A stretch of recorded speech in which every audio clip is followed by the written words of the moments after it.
우리들이 음식이 없이는 한 달 정도를 살 수 있고 물이 없이는 열흘 정도 살 수가 있습니다. 그리고 산소가 없이는 5분 정도 살 수 있습니다. 그러나 소망이 없이는 한순간도 살 수 없습니다. 따라서 저는 오늘 설교의 본론으로 이 세상을 살아가는 우리 그리스도인들이 왜 세상에 뿌리를 두지 말고 하늘나라의 소망을 가져야 되는가를 네 가지로 나누어서 말씀을 드리겠습니다. 오늘 설교 본론의 첫째로 우리가 하늘나라의 소망을 가져야 되는 이유는 우리는 하나님의 자녀이며 천국의 백성이기 때문임을 생각을 해 보겠습니다. 이제 2절을 읽어 보겠습니다. 곧 하나님 아버지의 미리 아심을 따라 성령이 거룩하게 하심으로 순종함과 예수 그리스도의 피 뿌림을 얻기 위하여 택하심을 받은 자들에게 편지하노니 은혜와 평강이 너희에게 더욱 많을지어다 라고 말씀을 하셨습니다. 이 말씀 속엔 우리 그리스도인들로 하여금 계속적으로 소망을 갖게 하는 두 가지 중요한 말씀이 있습니다. 첫째로 여러분은 본문에 이 택함을 받는다는 말이 얼마나 귀한 말인지 아십니까? 아내로, 남편으로, 자녀로, 신입사원으로, 올스타 팀으로 택함을 받으면 대단히 기쁜 일이라고 합니다. 그런데 여러분은 하늘나라의 백성으로 택함을 입었다는 말씀인 줄로 믿으시기 바랍니다. 여기서 택함을 입었다라는 말은 여러분에게 하늘나라에 들어갈 수 있는 초청장을 주셨다는 것입니다. 그런데 여러분들 초청장이라고 하는 것은 자기가 받아들일 수도 있고 그리고 거부할 수도 있는 자유가 있다라고 하는 것입니다. 오래전에 제가 대학 배구연맹 회장으로 있을 때 한양대학교 배구팀에 이모모라고 하는 유명한 선수가 있었는데 이 선수는 드래프트에서 대한항공으로 선발이 되었으나 이 선수는 돈을 더 많이 제의한 럭키 화재를 선택해서 몇 년 동안 무적 선수로 럭키 화재 벤치에 앉아 있었던 경우를 본 적이 있습니다. 사랑하는 성도 여러분, 마찬가지로 여러분이 하나님 아버지께서 미리 아심에 따라 복음을 듣고 예수님을 영접할 수 있는 초청을 다 받았는데 여러분에게는 그 택함, 그 초청을 받아들일 수도 거부할 수도 있는 자유 혹은 권리가 있다고 베드로 선생은 말씀을 하고 있는 것입니다. 사랑하는 성도 여러분, 하나님께서 미리 아신다 하면 전지하신 능력으로 앞으로 우리에게 일어날 것을 정확하게 아시고 행하는 능력을 말씀하시는 것입니다. 그래서 사도 바울은 로마서 8장 27절 하반절과 29절에 하나님께서는 당신의 선택에 대하여 인간들이 어떤 반응을 할까를 미리부터 다 아셨다고 하는 것입니다. 우리는 하나님의 나라에 들어갈 수 있도록 하나님에 의해서 선택되었음을 다시 한번 확신하고 감사하는 우리 모두가 되기를 주님의 이름으로 축원합니다. 이 말씀에서 두 번째로 중요한 단어는 성령이 하나님의 뜻대로 하심입니다. 이는 성화, sanctification을 의미합니다. 우린 성령에 의해서 성화되었는데 이는 순종의 길을 걷기 위함입니다. 거룩하게 되다, 즉 성화되다 라는 말은 하나님의 목표를 이루기 위한 경건한 도구로 사용하기 위해서 따로 잘 보관되었다라고 하는 말씀이라고 하는 것입니다. 그런데 구약에 보면 성전 안에는 언제나 금접시가 정결하게 준비되어 있는데 이 준비는 우리가 예수님을 구세주로 영접하는 순간 우리 모두는 하나님의 거룩한 목적에 사용되게 하기 위해서 준비된 것인데 이는 그 순간 우리가 구원받았다는 의미인 줄로 다 아셔야 된다라고 하는 것입니다. 사랑하는 성도 여러분, 이 말씀의 구체적인 의미는 예수 그리스도의 보혈이 여러분에게 부어지는 순간에 여러분은 구원받아 그리스도인이 되며 그 순간부터 하나님께서 여러분들을 하나님 당신의 거룩한 목적을 위한 도구로 쓰시기 위해서 여러분의 삶을 철두철미하게 준비하고 계신다는 것인 줄로 믿으시기 바랍니다. 그러나 여러분이 하나님의 뜻에 사용되기 위한 성화된 거룩한 도구가 되는 것은 여러분의 선택적 책임이라고 하는 것을 베드로는 이야기를 하고 있습니다. 사랑하는 성도 여러분, 이 말씀이 우리에게 소망을 주십니다. 왜냐하면 지금은 그렇게 보이지 않더라도 우리는 하나님의 나라 마지막 승리에 참여하게 될 것을 이미 하나님으로부터 약속받았기 때문인 줄로 믿으시기 바랍니다. 여러분은 이 출애굽기에 보면은 이스라엘 민족이 홍해 앞에서 진퇴유곡이었던 상황을 기억하실 수 있을 것입니다. 그 당시 이스라엘 백성들은 절망적이었습니다. 그때 하나님께서 당황하지 마라, 내가 해결하겠다라고 하시고 홍해를 쫙 갈라 놓으셨습니다. 그런 후에 이스라엘 민족은 다 안전하게 건너가게 하고 뒤따라온 애굽 군대는 홍해 속에서 수장을 시킨 것을 우린 잘 알고 있는 것입니다.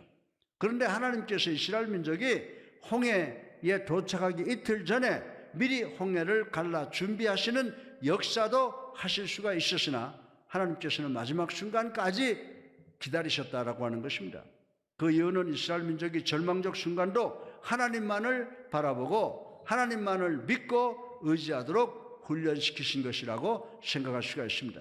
그리고 이 위대한 역사적 사건을 통하여 하나님께 영광을 돌리게 하기 위함이라고 하는 것입니다. 성경은 마지막 날에 하나님의 나라는 세상 정치, 경제, 사회, 교육, 전쟁, 질병, 즉 코로나 바이러스 같은 악에 의해서 파괴되는 것 같이 보이게 될 것이라고 예언하셨습니다. 그러나 이 세상의 모든 것이 더욱더 비참해지고 절망적이 되어질 때 예수 그리스도께서 엄청난 권능을 가지고 나타나셔서 당신의 모든 원수를 당신 앞에 무릎을 꿇게 하실 것이라고 분명히 말씀을 통해서 약속하신 줄로 믿으시기 바랍니다. 사랑하는 성도 여러분, 이 세상이 얼마나 강하게 보이든지 교회가 얼마나 연약하게 보이든지 상관없이 하나님께서 반드시 승리하실 줄로 믿으시기 바랍니다. 이사야서 45장 23절에 보면요, 모든 무릎이 무릎을 꿇게 될 것이고 모든 혀가 예수님을 구주됨을 고백할 것이다 라고 하셨습니다. 사랑하는 성도 여러분, 이 말씀이 우리 모두에게 소망을 주시는 말씀인 줄로 믿으시기 바랍니다. 이 세상은 오늘같이 정치, 경제, 사회와 코로나 바이러스가 전염되는 현상이 지속되다가 결국은 극적인 종말이 있을 것인데 하나님께서 반드시 승리하시는 줄로 믿으시기를 주님의 이름으로 축원합니다. 우리 성도 모두가 우승팀의 일원으로 역전승하여 천국의 일부분으로 참여하게 되는 줄로 믿으시기를 주님의 이름으로 축원합니다. 둘째로 우리가 소망을 가져야 될 이유는 우리는 거듭나고 하늘나라에서 영생을 보장받았기 때문임을 생각해 보겠습니다. 또 3절 말씀을 보면요, 우리 주 예수 그리스도의 아버지 하나님을 찬송하리로다. 그의 많으신 국률대로 예수 그리스도를 죽은 자 가운데서 부활하게 하심으로 말미암아 우리를 거듭나게 하사 산 소망이 있게 하시며. 아멘. 아멘이죠. 여러분, 예수님께서 요한복음 3장 2절을 통해서 영생의 산 소망을 얻는 방법을 물을 때 니고데모에게 뭐라고 말씀했습니까? 니고데모에게 거듭나라 라고 하셨습니다. 그때 니고데모는 아니 어떻게 내가 다시 어머니의 뱃속에 들어갔다 나올 수가 있습니까? 라고 반문을 했습니다. 이 응답에 대하여 요한복음 3장 5절에 우리 주님께서는 내가 물과 성령으로 거듭나지 아니하고는 하늘나라에 들어갈 수가 없느니라. 아멘. 그리고 요한복음 3장 6절에 보면요, 육으로 된 것은 육으로 나오게 되고 영은 영으로 나오느니라 라고 귀한 말씀을 해주셨습니다. 여러분이 이 땅에 태어나는 순간 여러분은 아담으로부터 유전되는 죄의 본질, 즉 오리지널 신, 원죄를 갖고 태어나게 되어 있다라고 하는 것입니다. 육체는 육체를 낳게 됩니다. 예수님께서 너희가 성령으로 거듭나지 않으면 너는 결단코 하늘나라에 대한 소망이 없다라고 말씀을 하셨습니다. 그러나 여러분이 진정한 그리스도인이라면 여러분 거듭났습니다. 여러분이 거듭나지 않았으면 여러분은 그리스도인이 아닙니다. 따라서 중요한 질문은 그러면 어떻게 거듭나느냐라고 하는 것입니다. 베드로전서 1장 23절에 보면 너희가 거듭난 것은 썩어질 씨로 된 것이 아니요 썩지 아니할 씨로 된 것이니 살아있고 항상 있는 하나님의 말씀으로 되었느니라 고 말씀을 하고 있습니다. 쉽게 말해서 남편의 정자가 아내의 태 속에 받아들여지면 새로운 생명이 잉태하는 시작이 되므로 사람들은 기뻐한다 이 말씀인 것입니다. 그리고 10달이 지난 후에 어머니의 양수가 터지는 것과 함께 새 생명이 태어나게 될 것이라는 것입니다. 마찬가지로 하나님의 말씀의 씨앗이 우리 인간들의 영에 떨어지면 영적으로 새로운 생명이 잉태되는 기적이 우리들의 영혼 안에서 시작되게 된다는 것입니다. 다시 말해서 여러분이 새 생명으로 거듭나는 첫 단계는 복음을 듣는 것이며 예수님을 나의 구주로 살아계신 하나님의 아들로 믿고 우리들의 죄를 공공연하게 회개하고 세례받는 순종으로 나타나게 된다라고 하는 것입니다. 이 현상이 바로 로마서 6장 4절에 아주 잘 설명이 되어 있습니다. 이 말씀의 의미는 세례탕은 무덤이자 어머니의 태라고 부를 수가 있다라고 하는 것입니다. 무덤이라는 의미는 세례탕 안에서 우리의 옛사람은 그리스도와 함께 십자가에 못 박혀 죽는 것을 의미하는 것입니다. 그러나 어머니의 태라는 의미는 세례탕 안에서 우리는 예수님과 더불어 부활, 즉 새롭게 태어나는데 새 생명으로 하늘나라에 들어가는 존재가 된다는 말씀인 줄로 믿으시기 바랍니다. 고린도후서 5장 7절을 보면요, 그런즉 누구든지 그리스도 안에 있으면 새로운 피조물이라 이전 것은 지나갔으니 보라 새 것이 되었도다. 아멘, 할렐루야. 예. 이 소망은 죽음이나 죄에 의해서, 시간에 의해서 영향을 받지 않는 영원 불변한 소망을 이야기한다라고 하는 것입니다. 베드로 선생은 이 소망과 썩지 않고 더럽히지 않는 기업이 우리를 위하여 하늘나라에 영원히 보존될 것을 말씀하고 있습니다. 따라서 여러분의 삶이 무너져 버려도 거듭나서 소망을 소유했다는 이 산 소망은 여러분으로 하여금 여러분의 인생 여정을 계속해서 평안하게 행진하게 도와줄 수 있는 줄로 믿으시기를 주님의 이름으로 축원합니다. 셋째로 우리가 산 소망을 가질 수 있는 이유는 우리 모두는 하나님에 의해서 보호받고 필요 없는 고통으로부터 제외되었기 때문임을 생각을 해 보겠습니다.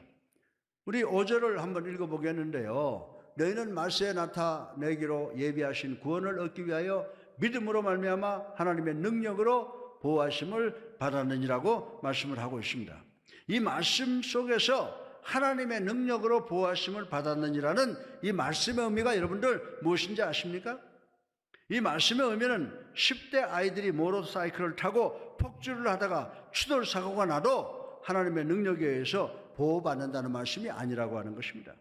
그러나 하나님께서는 당신의 뜻을 순종하기 위해서 노력하는 여러분에게 다가오는 사탄의 그 어떤 잔인한 공격도 하나님 당신의 능력으로 여러분을 보호해 주시겠다는 말씀인 줄로 믿으시기를 주님의 이름으로 축원합니다. 여러분은 구약의 욥을 기억하실 수가 있을 것입니다. 욥기 1장 8절을 보면 하나님께서 사탄에게 뭐라고 말씀하십니까? 내 종 욥을 주의하여 보았느냐? 그와 같이 온전하고 정직하여 하나님을 경외하며 악에서 떠난 자는 세상에 없느니라 라고 욥에 대해서 믿음을 가지고 칭찬을 하십니다. 그때 사단이 9절 이하를 통해서 하나님께 뭐라고 말합니까? 그가 까닭 없이 하나님을 경외하리까? 주께서 그의 손으로 하는 바를 복되게 하셨기 때문이 아닙니까? 이제라도 그를 복을 다 제거하면 그도 사람인지라 하나님을 욕하리라 라고 욥을 참소하는 모습을 우리는 볼 수가 있습니다. 그때 하나님께서 사단에게 욥의 몸과 재물은 시험할 것을 허락하셨으나 욥의 생명만큼은 절대로 손대지 말라고 하는 엄한 명령을 하셨고, 하나님께서는 오직 욥의 유익을 위하여 욥에게 필요한 고통만을 허락하신 것을 우리는 볼 수가 있다라고 하는 것입니다. 그런데 우리는 하나님의 미리 예비하신 능력으로 보호받고 있음에도 불구하고 이 보호를 인식하지 못하고 그저 매일 안절부절할 때가 많이 있다라고 하는 것입니다. 코로나 바이러스, 우리가 해야 될 것 잘하고 기도하면 반드시 우리가 이길 줄로 믿으시기를 주님의 이름으로 축원합니다. 걱정할 필요가 없는 줄로 믿으시기를 주님의 이름으로 축원합니다. 마가렛 클락슨이라고 하는 사람은 이런 말을 했어요. 마귀는 하나님께서 허락하시지 않는 한 하나님의 자녀들에게 절대로 손을 대지 못한다라고 하는 말을 했습니다. 우리 모두는 하나님의 권능으로 인해서 필요 없는 고통으로부터, 즉 코로나 바이러스로부터 보호받고 있다는 믿음을 가지시고 위생과 지켜야 할 수칙을 잘 지킴으로 소망의 삶을 사시는 우리 모두가 되기를 주님의 이름으로 축원합니다. 네 번째, 마지막으로 우리가 소망을 갖는 이유는 우리가 당하는 모든 고통은 목적이 있고 이 고통은 일시적이라고 하는 것을 감사하게 됨을 생각을 해보겠습니다.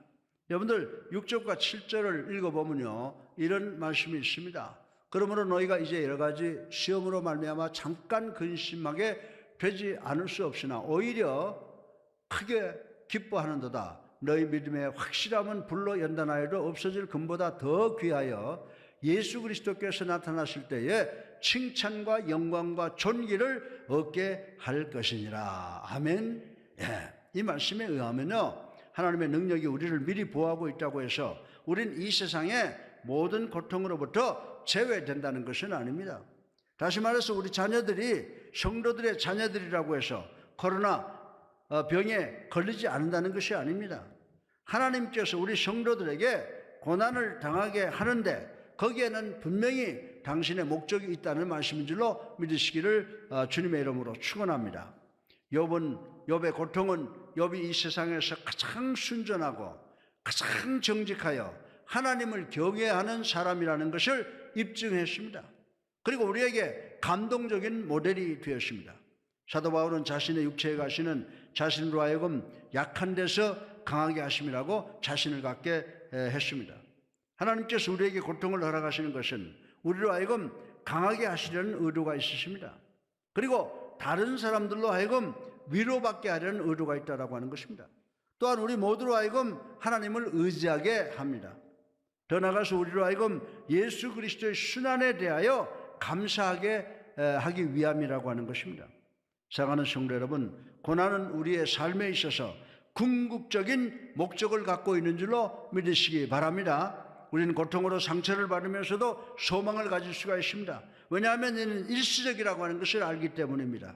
그리고 이는 큰 의미가 있다는 것을 알기 때문입니다. 산모가 해산에 고통을 당합니다. 어머니는 인내합니다. 왜 그렇습니까? 어머니의 고통의 결과는 기쁨으로 곧 끝날 것을 알기 때문입니다.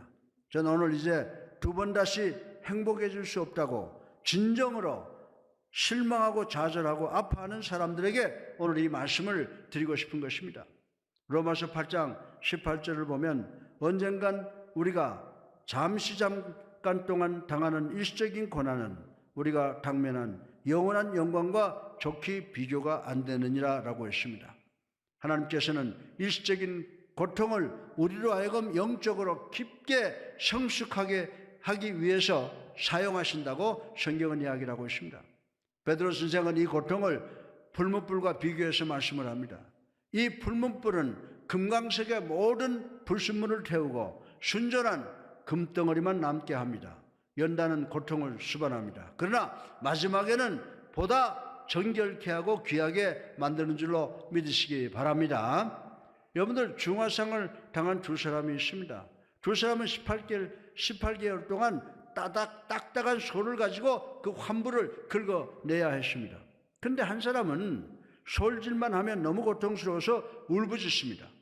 그러나 이를 악물고 참고 견딥니다. 그러나 또 한 사람은 아프다고 솔질을 거부합니다. 그러나 3개월 후부터 놀라운 현상이 생겨나기 시작을 합니다. 고통을 참고 솔질을 받은 사람의 발은 새살이 돋아 나와서 정상이 되어가고 있습니다.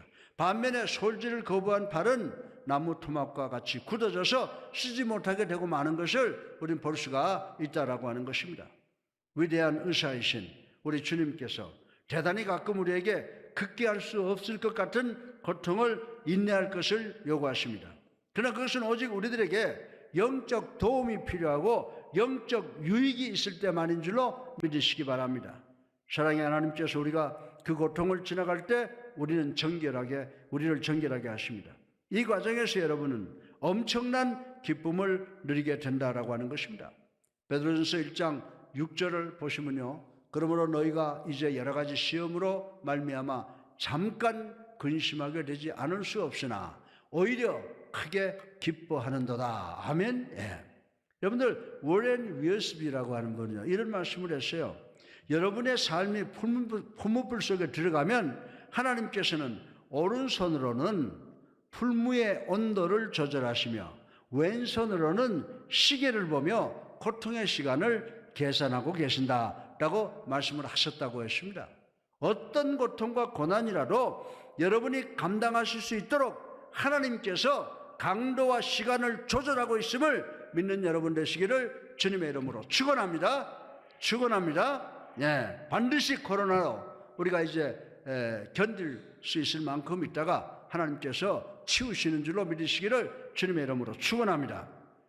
오늘 설교의 결론으로 베드로 선생은 소망을 가져야 되는 이유를 설명하고 있음을 생각해 보겠습니다. 베드로전서 1장 10절로 12절을 보면요, 구약의 예언자들이 4가지를 모른다고 지적을 하고 있습니다. 첫째로 구약의 예언자들이 모르는 걸 말하는 겁니다. 첫째로 메시아가 오실 것과, 두 번째 자기들의 죄를 위해서 돌아가실 것과, 세 번째 부활하실 것을 예언하고도 몰랐다라고 하는 것입니다. 그리고 마리아에게 메시아가 태어날 것이라는 소식을 전한 가브리엘 천사도 그리고 메시아가 십자가에서 돌아갈 것이라는 사실을 이해하지 못했다는 것입니다. 성경은 이 사실은 마지막 순간에 나타나기까지는 신비, 비밀이라고 말씀을 하고 있습니다. 예수님께 잔인한 매질을 하던 군병들도 그리고 이 세상의 그 누구도 메시아의 죽음을 이해하지 못했다고 하는 것입니다. 예수님께서 십자가 위에서 돌아가실 때 사단은 자기들이 승리한 것으로 착각을 하고 희열을 느꼈을 것이라고 생각할 수가 있습니다. 그러나 사단은 예수님께서 죽음에서 부활하실 때 비로소 자기들이 영원하고 완벽한 패배를 했다는 것을 깨닫게 될 것입니다. 그러나 기뻐하시기 바랍니다.